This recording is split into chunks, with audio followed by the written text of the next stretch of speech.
بسم اللہ الرحمن الرحیم۔ السلام علیکم ورحمۃ اللہ وبرکاتہ۔ آج ہم حضرت علی رضی اللہ تعالیٰ عنہ کا قول جانیں گے۔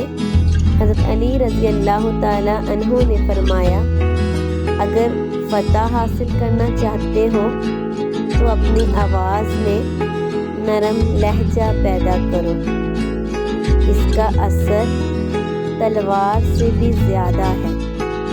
ایک اور جگہ حضرت علی رضی اللہ تعالیٰ عنہ نے فرمایا، قیامت کی نشانی میں ایک نشانی یہ بھی ہے کہ جھوٹے لوگوں کی عزت ہوگی اور سچے لوگ ذلیل ہو رہے ہوں گے۔